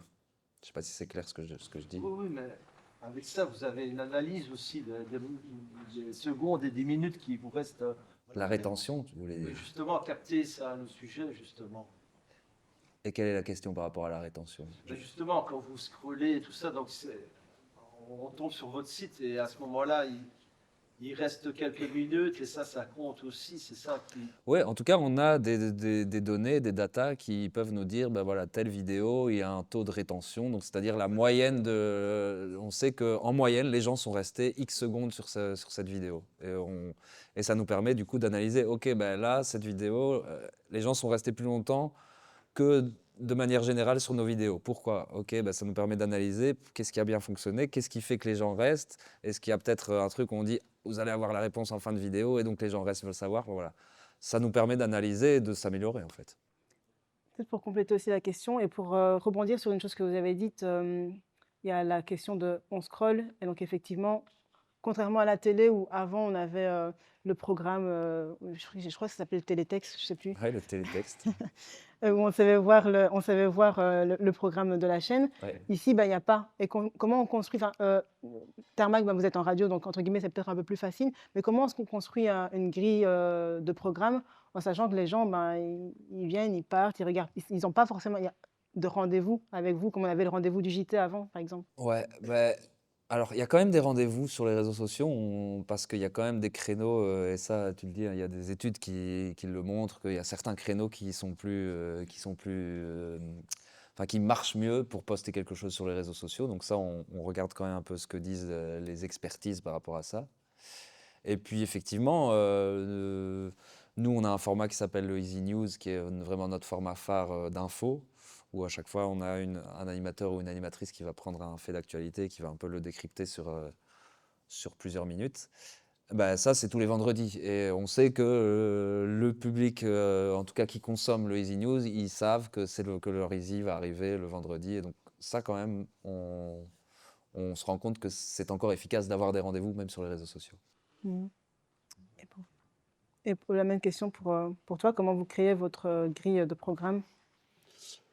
Déjà, selon nos sensibilités, selon ce que nous, on a envie de voir. Comme je dis souvent, en fait, les gens qui travaillent dans le média sont le reflet des gens qui nous regardent. On essaye au maximum, en tout cas, d'avoir dans le noyau dur, en tout cas, des gens qui sont, entre guillemets, bouscapés compatibles ou qui consomment le média. Et nous, on est beaucoup sur les études, en fait. C'est-à-dire qu'on étudie les habitudes de notre audience et en fonction de ça, on pense au programme ou on essaie de leur amener les choses d'une certaine manière. Oui, je vais monter pour... Est-ce qu'il y a d'autres questions? Parce que je vois une main. Ok. Je vais peut-être commencer par ici, puis je vais chercher le micro. Bonjour, moi, petite question pour Guillaume.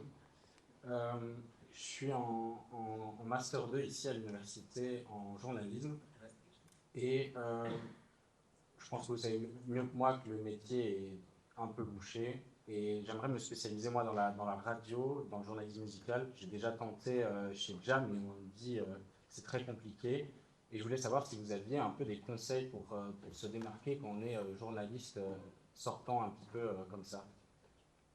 D'ouvrir ta chaîne YouTube. Non, en vrai, nous, on a effectivement énormément de demandes de stages, de gens qui veulent travailler chez nous.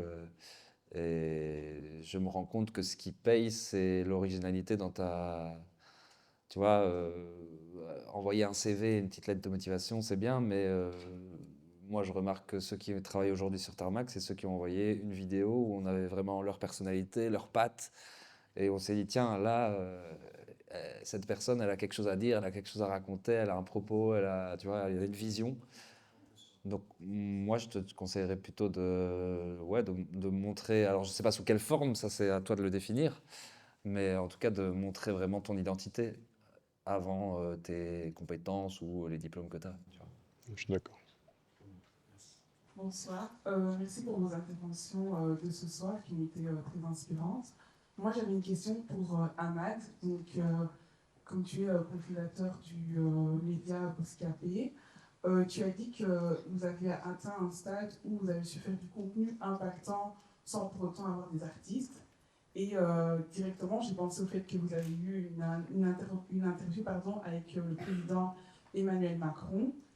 La différence entre Bouscapé et Thermax, c'est que Thermax, c'est un service public, donc des fois, ils ont plus de restrictions, on va dire, pour pouvoir informer au niveau de la politique. Mais vous, en tant que média indépendant, de quelle manière, en fait, vous vous positionnez face à la montée de l'extrême droite, notamment en France, pour pouvoir continuer à informer les minorités face à la politique qu'il y a, on va dire, qu'il y a actuellement dans le cas de la France, quand on voit d'autres chaînes TV, CNews ou BFM TV, qui ont très souvent des propos un peu problématiques. Vous êtes un média qui est près des jeunes, qui inspire au niveau du rap, et on sait que le rap est engageant, on va dire, et qu'on a des rappeurs qui se montrent, qui ont des positions très fortes de manière politique. Donc du coup, de quelle manière Bouscapé, aujourd'hui, avec l'évolution, se positionne face à la politique qui a la montée de l'extrême droite et toutes ces choses? Je vous remercie. Nous, déjà, on se positionne contre. Je pense que c'est assez clair pour les gens qui suivent le média. Comment on se positionne, c'est qu'on essaie d'être au plus près de notre communauté. Par exemple, on a un format qu'on a créé qui s'appelle La vie en vrai, dans lequel en fait on donne la parole à des jeunes issus des quartiers populaires. Quand il y a eu, je ne sais pas si vous avez suivi ici, mais il y avait eu toute une polémique autour de l'abaya. Je crois que c'était à la rentrée de l'année dernière. Nous, on est parti dans des quartiers populaires et on a interrogé des jeunes filles qui portaient de l'abaya, d'autres gens qui ne le portaient pas du tout, mais avoir l'avis des gens. Et c'est des contenus chez nous qui cartonnent. Nous, c'est comme ça qu'on se positionne là-dessus. On ne donnera jamais de consigne de vote. Après, tu sais, en regardant le média, tu sais à peu près là où on se place. Et nous, oui, c'est ce que je disais au départ, c'est que on s'est créé, en parlant que de musique, on a créé beaucoup de contenu en entertainment, mais on sait aussi qu'on est suivi par beaucoup de gens. On touche principalement les 18-35 ans, donc des gens qui ont le pouvoir de vote. Et avec ce qui se passe dans le monde aujourd'hui, ça serait hypocrite de se dire, bon, non, moi, je parle pas de politique, je parle pas de ça, je reste dans mon coin et je fais danser les gens. Non, en fait, nous, on sait qu'on a une voix, on sait que la voix, elle porte. Quand il y a eu la dissolution de l'Assemblée par Macron et tout, il y a eu le péril de l'extrême droite. On a pris la parole, on est parti faire plein de contenu autour de ça. On est allé dans des quartiers, mais on n'est même pas resté que dans Paris. On est allé à Strasbourg, on est allé ici et là. Et en fait, l'idée de nous, c'est comme ça. C'est comment on donne la parole aux gens. Et à travers le peuple, parce que finalement, c'est ce qui compte, on essaye d'apporter la parole qui, pour nous, semble être la bonne parole. Bonjour. Du coup, pour rebondir sur votre réponse, j'avais une question. Tout à l'heure, vous avez parlé de collaboration et partenariat avec certaines marques comme Coca-Cola. Du coup, ma question, c'est, vous n'avez pas peur d'entacher cette image et cette confiance que les jeunes ont envers vous par rapport à des marques qui sont actuellement problématiques pour certains jeunes avec ce qui se passe dans le monde? Ouais, bah en fait, on a une petite liste en vrai de marques problématiques. Et donc, du coup, on bosse pas du tout avec ces marques-là. C'est pour ça que tout à l'heure, j'ai cité Coca-Cola. Enfin, il n'y a pas de risque pour nous parce qu'on sait qu'on bossera jamais avec eux. Et, euh, et sur l'aspect confiance avec le public, quand en fait on crée des contenus avec une marque, c'est très clairement indiqué chez nous. C'est marqué collaboration commerciale et on le fait toujours avec des marques qui dénaturent pas le propos. On se pose une seule question quand il y a une marque qui veut bosser avec nous, c'est est-ce que le contenu on l'aurait fait avec ou sans la marque? Si la réponse est oui, on le fait. Ça paraît totalement logique. Et nous, on a la chance d'avoir des communautés qui comprennent ça. Les jeunes, là je vieillis quand je dis ça, mais oui, les jeunes ont grandi en fait avec tout ce côté très hyper consommation, etc. Donc quelque part, ils sont habitués en fait à ce qu'on leur vende des choses, ce qui est vrai. Et, euh, et nous, quand on bosse avec des marques, que ce soit Puma, Adidas, Nike, Apple ou qui tu veux, on a la chance que c'est bien pris parce que finalement, ça dénature pas notre propos et surtout, ils se disent, bon, bah, il y a plus de moyens pour faire une vidéo plus folle.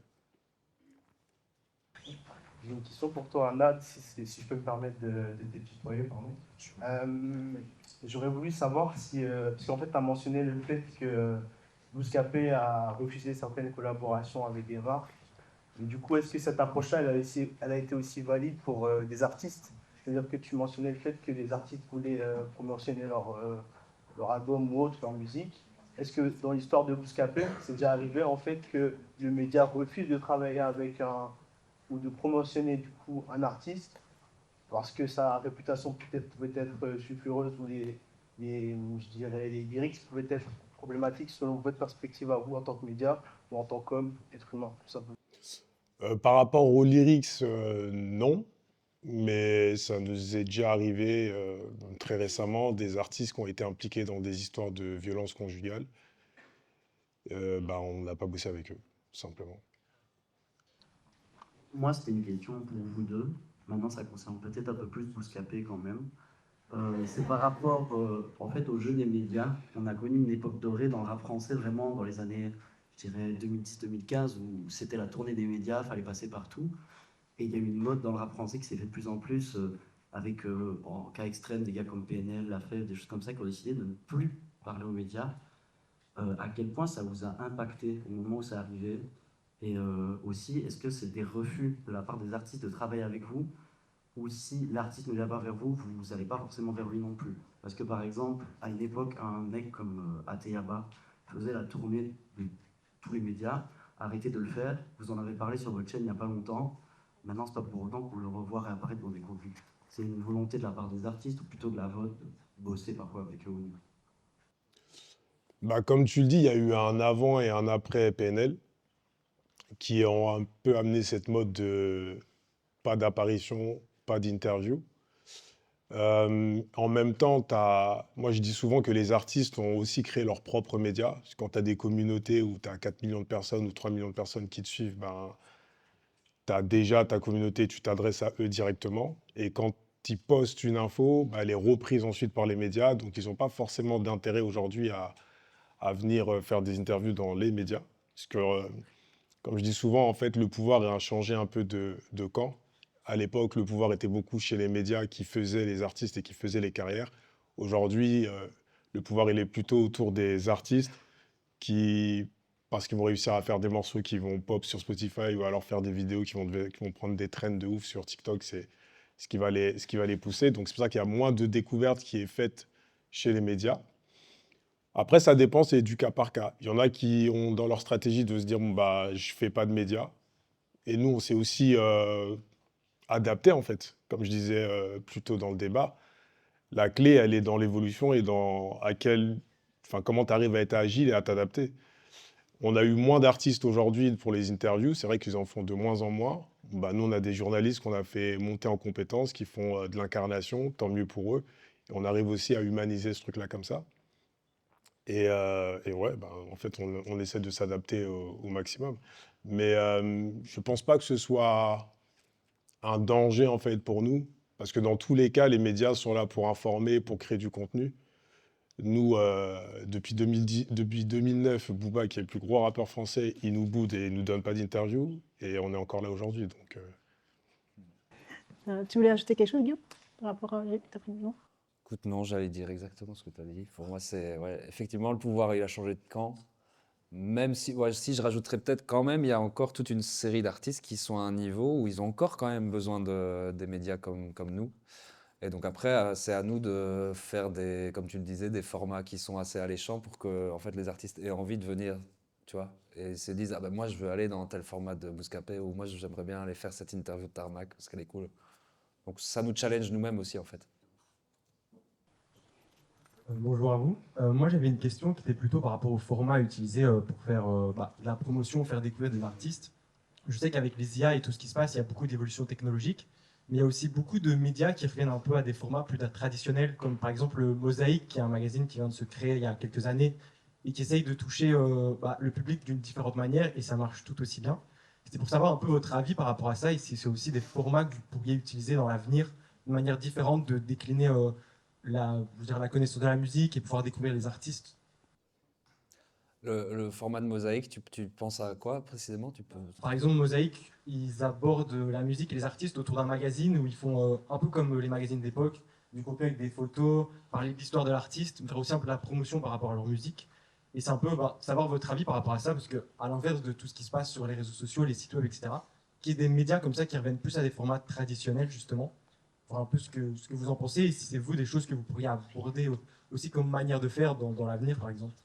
Bah, de toute façon, moi je pense que même comme la musique, tout est une question de cycle, hein. Et donc, je disais tout à l'heure, il y a des formats qui marchaient très bien. Je suis sûr que tu pourrais prendre, tu vois, je sais pas si tu vois Thierry Ardisson, à l'époque il faisait des interviews très, il avait des styles d'interviews dans son émission. Je suis sûr que tu t'en reprends une maintenant et tu t'en fais un format YouTube ou TikTok, ça peut cartonner. Donc moi je suis pas dans le côté passéiste, non ça fait partie du passé, ce qu'il faut faire c'est le présent. Donc moi, je pense qu'on peut être inspiré autant par un TikTok qui vient de sortir hier, là, que par une émission d'Ardisson sortie dans les années 80, tu vois. Donc, moi, à ce niveau-là, je trouve qu'il ne faut pas se fermer de porte. ouais, je suis d'accord et je rajouterais que bah, c'est cool qu'il y ait des médias comme Mosaïque aujourd'hui qui reviennent à des choses un peu plus traditionnelles avec de la presse papier et tout. Et avoir cette pluralité en gros de médias et de formats différents. C'est cool, nous, c'est pas là où on est le plus fort de faire ce genre de format-là, c'est pas ce qui nous parle, c'est pas ce qu'on sait faire spécialement. Mais c'est bien que ça existe chez d'autres et que ça apporte de la visibilité aussi à des artistes beaucoup plus petits. Bonjour. Moi, j'ai une question par rapport à la stratégie marketing, parce qu'on est dans une société très stratégique. Et comment vous organisez la stratégie par rapport à l'authenticité? Bien garder ton micro devant la bouche. Vous positionnez par rapport à la stratégie marketing, sachant que maintenant, tout est stratégie. Et comment vous gardez l'authenticité et la ligne éditoriale d'une authenticité, on va dire, linéaire, sans être vraiment stratégique? Comment vous gardez cette authenticité-là? La stratégie, elle est de toute façon importante et il faut en avoir et sur l'édito et sur la partie marketing. Nous, en fait, c'est deux parties qui sont pas corrélées. En fait, on a une équipe marketing qui est là pour vendre le média et vendre les contenus du média. Et on a la partie éditoriale qui, pour le coup, met en place une stratégie éditoriale. Qu'est-ce qu'on a envie de raconter aux gens qui viennent nous regarder? Et un contenu qui est vendu par le marketing chez nous est forcément validé par l'édito. Si c'est pas validé par l'édito, ça le fait pas. Donc, je sais pas si ça répond à ta question, mais en tout cas, on essaye de trouver le bon équilibre comme ça. Mais comment vous arrivez à monétiser, on va dire, Thermac sans garder, on va dire, l'authenticité du média, quoi. Bah, je pense qu'en fait, ta stratégie, elle doit servir ton contenu. C'est surtout ça. Il ne faut pas d'abord penser stratégie en disant, OK, qu'est-ce qui marche sur les réseaux? OK, je vais faire ça. Il faut d'abord se dire, qu'est-ce que j'ai envie de raconter? Et puis après, une fois que tu as défini ce que tu voulais raconter, là, tu te dis, OK, comment je vais le vendre de la meilleure manière pour qu'il soit vu par le plus de monde possible. Et c'est là où l'aspect stratégique, il entre en jeu. Donc, pour moi, c'est juste prendre les choses dans le bon ordre. Penser d'abord contenu avant de penser stratégie. Bien sûr, maintenant, moi, je suis en marketing, digital. Et justement, nous, on nous apprend à d'abord être stratège avant le contenu. Je change d'école alors. Tu agis le piège, donc tu ne fais pas. Donc voilà. Donc on nous apprend à être stratège avant de faire le contenu, pas faire du contenu pour faire du contenu. Justement, la stratégie est la base du contenu, pas l'inverse. Oui, après, c'est des visions différentes, c'est des visions marketing versus des visions édito, je dirais. Et ça, c'est plutôt. Ouais, c'est une différence de vision. Mais moi, perso, je suis plutôt d'abord à réfléchir à l'édito, à ce que je veux raconter, à ce que Tarmac veut délivrer comme message. Et puis après, on réfléchit à quelle est la meilleure manière de le délivrer, quoi. Oui, je pense que, je fais une parenthèse personnelle, c'est vrai que je suis assez d'accord aussi avec le contenu en premier, quoi. Vraiment, dans le marketing, le contenu doit être au cœur de toutes les stratégies avant de penser, enfin, c'est ça qui va te permettre de dérouler après ta stratégie. D'abord, penser ton contenu, tes cibles, et puis après, oui, il y a le côté stratège. Et effectivement, je suis d'accord avec Guillaume, si ça va pas, si c'est pas comme ça qu'on l'a appris, faut changer d'école, j'imagine. Attends, je vais descendre là, puis après, je vais vite monter le micro. Tu voulais réagir, puis on va prendre peut-être encore 2 dernières questions, parce que je suis désolée, ça me démange. Et, en fait, avant de faire ta strat, tu dois faire une étude de marché. Et donc, tu vas aller regarder des contenus qui existent. Et c'est là que tu vas faire ta strat. Donc, en fait, finalement, tu regardes ce qui existe, et c'est là que tu organises ta strat. Donc, j'avais besoin de le dire. Merci. Je crois qu'il y avait quelqu'un qui avait levé la main plus haut, mais je ne sais plus qui. Non? Ah, c'était ici en bas? Ok, ça. Merci. Alors, moi, ma question, c'est pour Ahmad. C'est par rapport au flamme.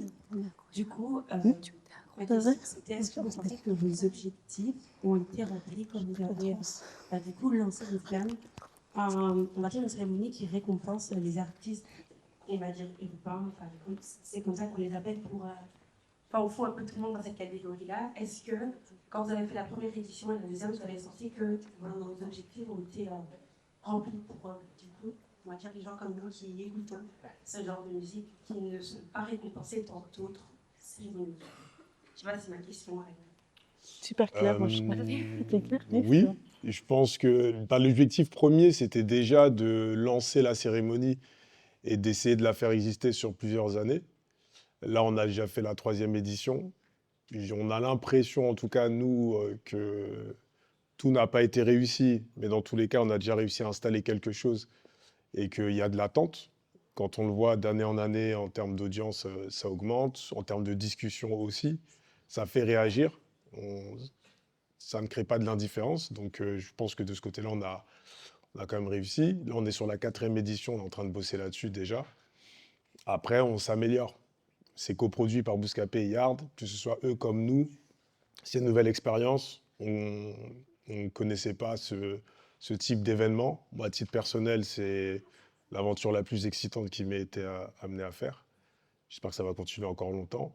Mais ouais, je pense qu'on a rempli quand même pas mal d'objectifs. Est-ce qu'on les a tous remplis? Je pense pas. En vrai, c'est toi qui pourras répondre à cette question, en vrai. Mais en tout cas, on essaye de faire au mieux. Merci pour la question. Merci. Il y a encore une question là-bas. Et encore 2 questions. Je pense qu'après, ce sera peut-être les dernières. Non? Mais c'est vrai qu'effectivement, tout à l'heure, je parlais de l'événementiel pour Tarmac, qui fait beaucoup d'événementiel et qui crée l'événement au-delà de notre logo. Mais c'est vrai qu'on n'a pas parlé des flammes, qui est, comme l'a dit la jeune fille, c'est important aussi de déplacer aussi les foules en dehors du média et de créer du coup un événement qui va faire aussi parler, qui va aussi amener du média, etc. quoi. Créer autre chose en dehors pour pouvoir aussi créer de la discussion sur les médias par après, quoi. C'est une logique On parlait de stratégie, mais ça fait aussi partie d'une stratégie, j'imagine. Ouais, bien sûr. Enfin, nous, on estimait, enfin, pourquoi on a créé les Flammes, c'est qu'on estimait que la culture et ce mouvement musical étaient arrivés assez haut et que dans toutes les cérémonies qui existaient déjà, type Victoire de la musique, Énergie, on n'était pas forcément représentés, mais on n'était pas dans une posture de victimaire, genre ils nous comprennent pas. C'est juste que ben, je pense que notre mouvement, il a grossi d'un coup. Il est aussi divers et varié. Tu as plein de courants musicaux différents dans un seul courant musical. Et je pense qu'on avait besoin d'avoir une cérémonie à part entière. C'est ce qu'on a essayé de faire sur les Flammes. On essayait de faire au mieux. Quand tu regardes entre la première et la troisième, bah, il y a forcément de l'évolution. La quatrième, elle sera meilleure, je l'espère. Et nous, déjà, le défi, c'était de se dire, bah, viens, on essaie déjà d'en créer une. Voilà, on est déjà à la quatrième, donc tant mieux. Moi, j'avais une vraie question par rapport plutôt aux artistes et comment la manière dont ils sont connus, etc. De plus en plus, maintenant, on se rend compte qu'il y a beaucoup de collaborations, de contenus qui ont lieu entre des artistes issus de la musique et des youtubeurs. Et c'est un peu pour savoir si c'est plus une manière de faire du marketing, de la communication, ou alors juste c'est des gens qui ont grandi avec les mêmes choses à leurs époques, dans leurs enfances, et quand ils se retrouvent actuellement, ils se disent bah, on a tellement de points communs, autant les exploiter et faire du contenu ensemble. Je pense qu'il y a en grande partie ça, ce que tu dis là. Et je pense que c'est aussi lié avec le transfert de pouvoir dont Ahmad parlait tout à l'heure. Aujourd'hui, les gros artistes, ils ont le luxe de se dire, ok, bah, je sors un album, qu'est-ce qui me fait kiffer en fait en termes de promo? Il n'y a plus ce côté, ok, maintenant, enfin à l'époque, quand tu sortais un album, tu étais limite obligé de passer par le JT, passer par le journal le soir ou que sais-je pour vendre tes albums. Ici, on sent, en tout cas au niveau des attachés de presse des gros artistes, on sent qu'ils font un peu leur programme de promo, tu vois. Et donc ils se disent, bon, bah, moi, McFly et Carlito, ils me font kiffer, bah, je vais aller dans une vidéo de McFly et Carlito, je vais aller faire une interview de Bouscapé, je vais faire clic, et voilà, et c'est bon.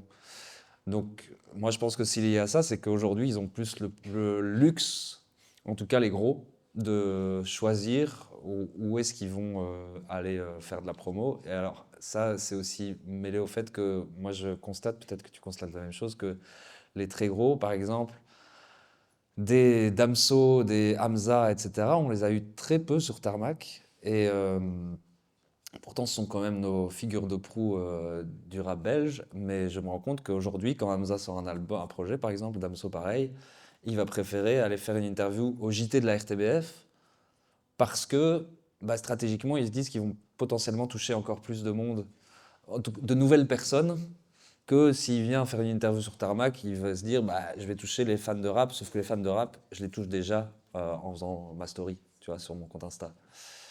Donc voilà. Ok, merci. Je sais pas si Est-ce j'ai qu'il n'y a pas répondu. aussi encore un peu ce truc, comme tu disais, vu à la télé, je ne sais plus lequel de vous deux disait tout à l'heure, mais l'effet vu à la télé, du coup, c'est encore sa place, du coup, par rapport à ce que tu viens de dire. Oui, clairement. Ouais, moi je pense vraiment pas que la télé, qu'il faut enterrer la télé, qu'il faut enterrer la radio. Ça garde encore, même là, tu vois, par exemple, le fait que Tarmac soit aussi une radio, ça nous permet d'avoir des peut-être meilleures relations avec certains artistes parce qu'on les joue, on leur génère de l'argent du coup, vu qu'ils sont en rotation en radio. Et donc au niveau des droits d'auteur et de leur rémunération, au final, à la fin de l'année, c'est quand même quelque chose. Donc ça garde quand même un impact. Et la télé, il y a quand même toujours, je pense, le prestige de la télé. Par exemple, je vous parlais de cette émission tout à l'heure qu'on a tournée, donc cette compétition de rap belge. Eh ben, ça va être diffusé sur Tipeee en télé, donc à partir du mois de janvier. Je vous invite à regarder d'ailleurs. Et ben, ça, je sens que l'argument, quand on doit contacter des artistes pour les avoir en invité, par exemple, eh ben, ça, je sens bien que l'argument, ça passera en télé, ça a quand même toujours son poids. Je ne sais pas ce que tu en penses, Aman, mais... Ah, je suis d'accord. Tout à l'heure, je parlais des flammes qui avaient été pensées pour le full digital. Mais les premières questions qu'on a eues de la part des artistes au moment où on leur a parlé du projet, c'était est-ce que ça va être diffusé en télé? Donc oui, ça garde une place, toujours une place statutaire, puisque la télé, c'est là où tes parents vont te voir, par exemple. Donc je pense que là-dessus, ce sera, est-ce que c'est bien, est-ce que c'est pas bien? Je sais pas, je pense qu'il n'y a pas vraiment de réponse. C'est toujours un canal en plus où c'est diffusé. Et puis, bon, bah, si ça leur fait plaisir, bah, tant mieux. Alors moi, c'est une question pour Guillaume. Ce serait pour savoir par rapport à Tarmac, parce que je sais que du coup, le fait de faire partie d'un service public, c'est assez utile au niveau financement. Mais vu qu'il y a des conditions en tirage, c'est pas un peu frustrant parfois de ne pas jouir d'une totale liberté par rapport au mouvement.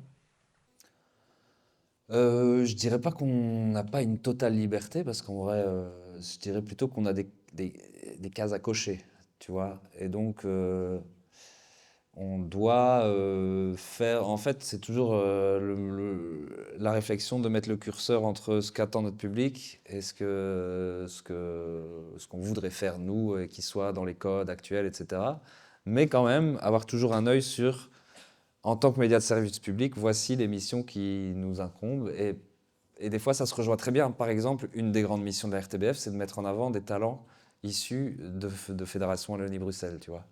Ah ben ça, Tarmac, moi, quand j'ai pris la tête de Tarmac il y a quelques mois, je me suis dit, ben là, il y a un vrai travail à faire. Tu vois, peut-être que certains trouvent qu'on met peut-être plus en avant des fois des artistes français qui viennent en tournée promo que certains artistes belges plus émergents.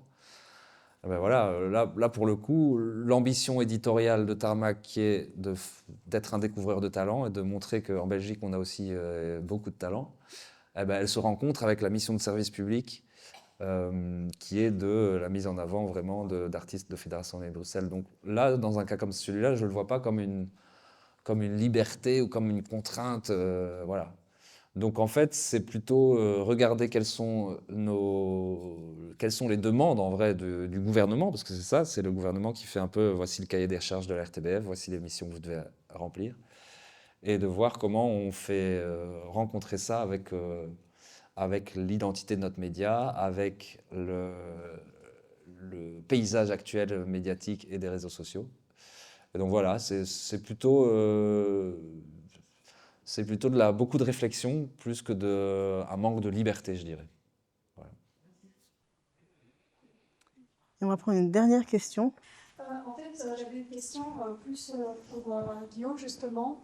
En fait, quelque chose qui m'avait marqué quand Tarmac a débuté, c'était vraiment le fait qu'on était énormément de personnes racisées en avant, qui était quelque chose que, pour l'époque, en fait, dans la majorité des médias, c'est pas ce qu'on voyait.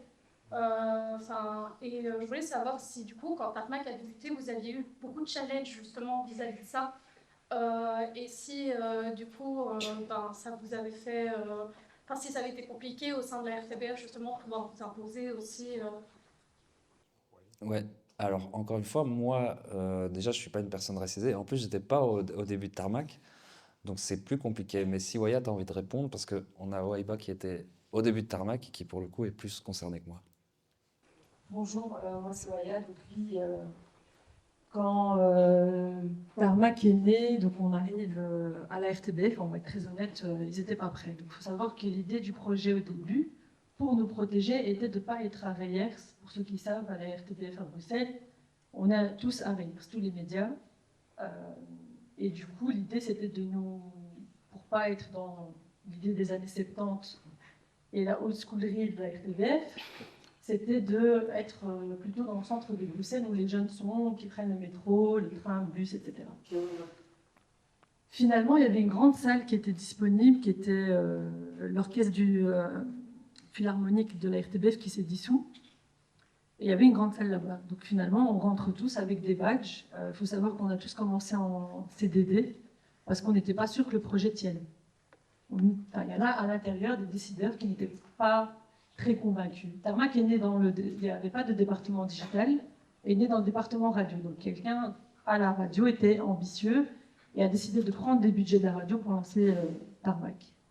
Quand on arrive, effectivement, on a choisi des gens qui étaient plus à l'image de la société. Et oui, ça a fait des frictions. Ça a fait des frictions. On avait du mal avec des gens qui avaient des tresses, tout simplement, des gens qui avaient des locks, des gens avec un foulard.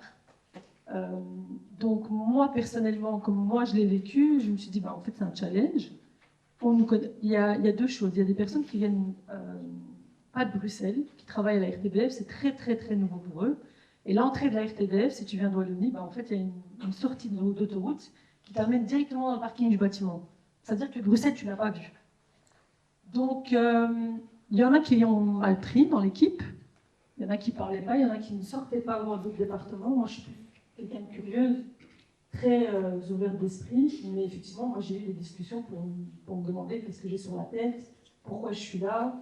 Il y en a qui espéraient qu'on ne reste pas trop longtemps. Donc, en fait, ça a été, c'est la nouveauté. Tout simplement, il y a des gens avec qui on s'est lié d'amitié. J'ai oublié le nom du JT, comment il s'appelle? François de Brigode. François de Brigode, c'était quelqu'un qui osait rentrer dans le studio. On était en phase de vivacité et au début, je ne dirai jamais, on a eu le sujet d'Amso qui fait l'hymne pour les diables. T'as Viva qui voulait faire une battle entre nous et eux parce que nous, on était très contents que Damso fasse l'hymne. Eux, ils n'étaient pas contents du tout et nous, on s'est dit, on va même pas participer en fait.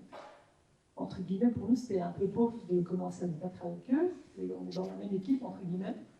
Et ça, c'est des choses en interne qu'on a déjà eues. Enfin, on n'a pas forcément communiqué, mais voilà, on a éduqué certains, il y en a qui ont suivi, il y en a qui ont vu, et dès qu'on a commencé à faire des vues, on nous a calculé. Certains nous ont calculé, il y en a qui ont eu la haine, il y a eu aussi, pas que la question de race, mais la question de, on filmait au téléphone, au Sony A7S, etc. Les gars de la caméra du journal, ils avaient la haine, une caméra 100K et nous avec des appareils photo, on faisait des vidéos qui faisaient plus de chiffres que eux avec le JT. Donc ça court-circuite entre ancienne et nouvelle génération. On avait notre propre matériel, on ne devait pas le louer. Ça aussi c'était parce qu'on ne fait pas l'RTBF, tu loues ton matériel en fonction de tes émissions. Et en fait, nous, voilà, on avait vraiment on avait des plus beaux studios.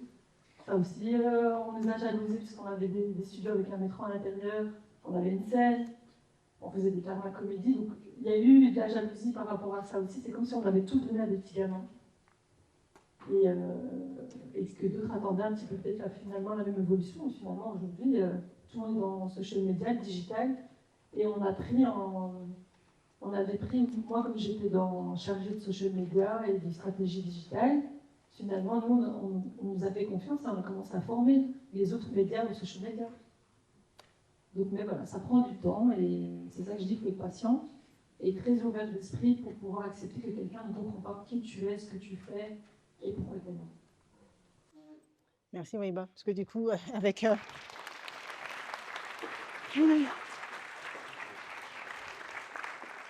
C'est excellent parce que du coup, tu clôtures parfaitement en fait un des sujets aussi de créer et innover parce que chacun leur niveau. Et toi, du coup, tu as aussi impulsé ce qui s'est passé chez Tarmac, on en parlait tout à l'heure en off, mais ils ont innové ce qui se faisait dans un domaine où c'était ancré depuis des années, ça ne bougeait pas, les mêmes personnalités, les mêmes types de formats, les mêmes types de médias, tout était un peu lisse.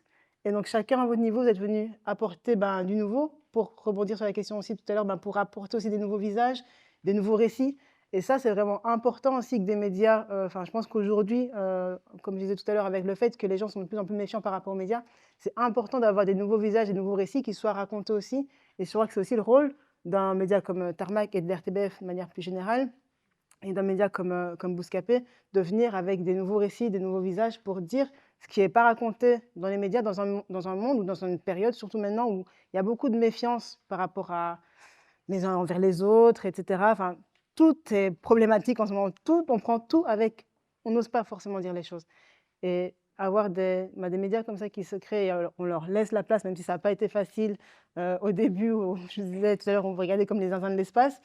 Et maintenant, vous avez fait vos preuves. Je pense que chacun à votre niveau doit avoir réussi à faire vos preuves parmi les plus grands. Je pense qu'on ne peut que vous féliciter parce que vous avez vraiment fait un boulot de malade. Et pour les personnes, les étudiants en journalisme qui sont ici et pour les futurs journalistes qui sont ici dans la salle, je pense que vous êtes vraiment des exemples, des modèles de oui, on peut rafraîchir, on peut apporter du nouveau, de la nouveauté, de la fraîcheur dans les médias, on peut innover et on peut aussi durer parce que ça fait 20 ans, ça fait presque 10 ans que vous êtes là. Et c'est important de le dire aussi. Oui, tu peux rajouter quelque chose. Je vois que tu voulais parler tout à l'heure. Pour parler de futur, avant il y avait des médias traditionnels, aujourd'hui il y a vraiment moyen de tout simplement se lancer podcast. Vous avez même si vous n'avez pas le dernier iPhone ou peu importe, il y a moyen d'accéder au public sans même passer par les médias. Donc honnêtement, quand j'entends il y en a qui galèrent sur un stage, je ne verrai jamais, il y a un stagiaire qui voulait être dans le sport, il y a 2 médias sportifs francophones en Belgique. Dès que les stagiaires sont choisis, ça commence à devenir compliqué. Donc, ta chaîne YouTube. Et au début, c'est pas obligé d'être hyper léché. T'es pas obligé d'avoir la grosse prod, filmez-vous à 2 avec votre téléphone. N'attendez pas parce qu'il faut les challenger aussi, ces médias-là. Il faut les challenger pour voir, vous faites ce que vous aimez, ce que vous voulez, comment vous voyez finalement, vous, le futur des médias aujourd'hui. Et ça, il n'y avait pas cette chance-là avant de... Un artiste, si un média ne le choisissait pas, il n'existait pas, et ainsi de suite. Aujourd'hui, il y a moyen, même sur les plateformes de musique, de tout simplement mettre la musique par soi-même. Donc franchement, vous êtes une génération qui a beaucoup plus de chances que nous de commencer à exister sans entendre rien de personne.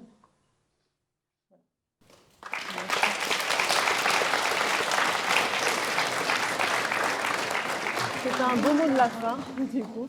Merci beaucoup pour vos live tweets, merci pour vos questions, merci pour votre présence. Merci aussi à nos partenaires, donc Deuse, La Grand Poste, Marketing Maker, Expert IA, l'agence aussi de Laura Ignoto qui ont vraiment contribué à mettre en place ça. Et merci donc du coup à nos invités, Guillaume et Ahmad, pour vos excellentes interventions. Merci à tous. Merci Ahmad. Merci à toi.